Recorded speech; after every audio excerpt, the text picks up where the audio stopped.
The 2002 Nom-Noms have, like the 1960 ones, obviously been isolated so that certain dominant genes in the gene pool have made them all look alike. They're intelligent, they seem to use simple machinery, and a few know English, which they've learned from the stones. It seems that they were able to collect stones from the ruins of New York City that had the words chiseled in them. Now, that doesn't mean they can't learn to read those, even though after 1,000 years they would have been turned into dust. But reading a language and being able to speak one is two different things, because somebody needs to tell them the sounds. You can read it and try to figure out what it means, but you can't pronounce it. You can't speak it without somebody telling you what the sounds are for each of the words in each syllable. Now, these folks have been selectively bred. And what I mean is that the Morlocks in this film seem to pick and choose who they want to capture for either eating or mating with.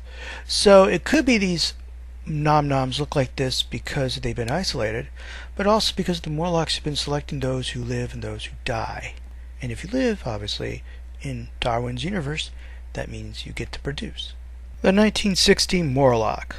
The 1960 Morlocks live underground, they use machinery and use tools. They seem to prefer ambushing or use of numbers to overwhelm their prey, though, like I said before, they also use a siren that draws the Nom-Noms to them. They're obviously quite intelligent, more intelligent than the Nom-Noms. They obviously have some method of passing on knowledge. We're not too sure about their language because, well, we don't understand their language. But they obviously understand complex machinery and how it works, and they even seem to be curious about the time machine since they're the one who pulls it in. Whether they're interested in and curious in it, and that's why they took it, or they used it to trap the time traveler, or try to trap the time traveler, try to trap the time traveler, try to trap the time traveler, is something we can't really figure out from an audio-video movie. If there's a book that told us their thoughts, that'd be something else. But even the Time Machine book doesn't tell us that. They're quite interesting. Once again, they kind of follow the book, though I pictured them being smaller in the book than in this movie. They're really huge, though, of course, being that they're eating other human beings. That might not be the best diet. Though from what I understand, it's probably quite yummy. Oh, come on. They've done studies in Africa with big cats and primates. Compared to goats and other adult animals, primates are easy to pull apart and we have big brains. On the great chain of being, folks, without our technology and super weapons and opposable thumbs, we would be snack food. No, really. Snack food! Combos. The 2002 Morlock. The Morlocks in 2002 are more like a caste system, like ants. Large Morlocks, like this one, are the warriors, though it seems like they can't defend themselves against sticks. And look, I think he even has a knife. Those large, major Morlocks are also the ones who shovel coal at the furnaces.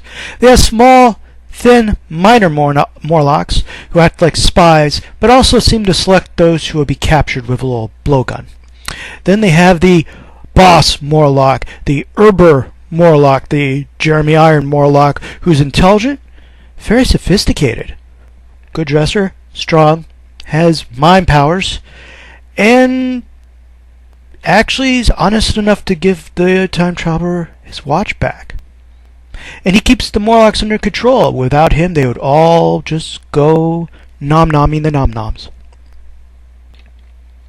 Let's talk about the endings to the two films, the two versions. In the 1960 version, the time traveler escapes the Morlocks and heads back to his current time, his time of residence. Has the little dining party, and then goes back to the future again to try to save his Nom-Nom girlfriend. He takes 3 books with him, and that's the ending of that story, which is kind of nice, that little question mark, which 3 books would you take? The 2002 version's a little different. The time traveler kills the boss Morlock, heads to the future, and finds out the landscape's devastated. He assumes it's because the Morlocks went crazy and destroyed and killed everybody, though I'm not sure why they'd strip the landscape and make it look like hell. But so he goes back, uses his watch and the time machine to set off a time bomb. Anti-technological theme, anybody? and then assumes that he'll live a peaceful ever after life. And many critics assume that he changed the past, and he can't do that because the film said he can't change the past. No. Remember, there's this tiny little scene where Jeremy Irons is talking about the evolution and what they use with the nom-noms, eat them, and breed them with colonies. So there's other Morlocks out there with leaders who are going to know exactly what happened and are going to come after them. And they're going to retaliate. And there's no reason to keep those nom-noms and the time traveler alive. They're going to destroy that place. And to be honest, I can't picture this time traveler being smart enough to make a sword. While we have the evidence that the Morlocks are capable of making metal and edged weapons. So I think he's basically caused the effect we're going to see. There's no conflict, there's no time paradox, or anything like that. He killed the Morlock boss, he wiped out that colony, and now there's going to be retaliation. It's only one line from the Morlock boss. Jeremy Irons talked about colonies, but if you're paying attention, that puts a whole swing on it. Which movie is better? Before we talk about which movie is the better one, let's get two things out of the way. One, a lot of reviewers got mad at this movie because they said it broke its own logic. You can't change the past, but then they say he changed the past. I've already explained that. He hasn't changed the past, he solidified it.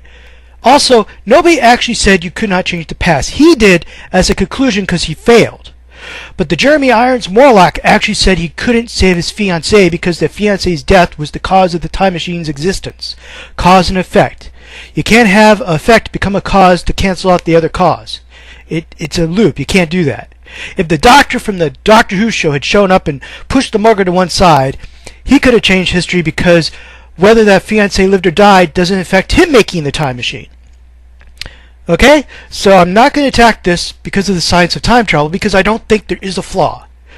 Two, I love the 1960 time machine, so I'm going to try to put that to one side, to look at them both as movies as logically as I can, the stories and all that. Also, let's admit, the 1961 does follow the book a little more than the 2002, but we shouldn't judge movies by whether they rely too much on the book or not, or have the same themes. Now, I did that with Starship Troopers. I hate Starship Troopers the movie, but that's because it only has the title involved with the book. But so, which movie is technically better? Or, in my opinion? Well, the 2002 does start off with a little better premise. I love the setting of New York. I love Alan Young, who was in the 1961 guest starring in this one, just a little appearance. I love the car scene. I love the setting of New York Victorian age. And I think the motivation is quite stronger, and it does show him taking 4 or 5 years to do it, to make the time machine. The 1961 starts off kind of slow, and the motivation to get away from mankind does seem kind of selfish. Now, when you start getting to the second part of the movie, the 1961 does start to gain a little speed. Mostly because the 2002 one starts to stumble a lot. Now, I do like the librarian, the holographic librarian, though I don't think he could last that long. But what happens is that both of them start developing little errors, little plot holes. The nom-noms know English. Well, the 1960 version doesn't try to explain that. Come, move on, nothing to see here. And actually, when you get to the speaking discs, you kind of go, oh, well, that might explain it. The 2002 one does try to explain it, and its explanation, as I've already pointed out, has a lot of flaws. So that starts to drag some viewers down. They're like, that doesn't make any sense. Also, both of them, the Morlocks, kind of look laughable, but the thing is, one was 1960, and didn't look too bad. I mean, they're Smurfs. But 2002, they look like costumes. And they are costumes, but they look like costumes, like Halloween costumes. Like the Warriors with their big hump, they assume is good for muscle groups for their arms and everything, It looks like there could be a zipper back there. And for Warriors, they're not very good at fighting.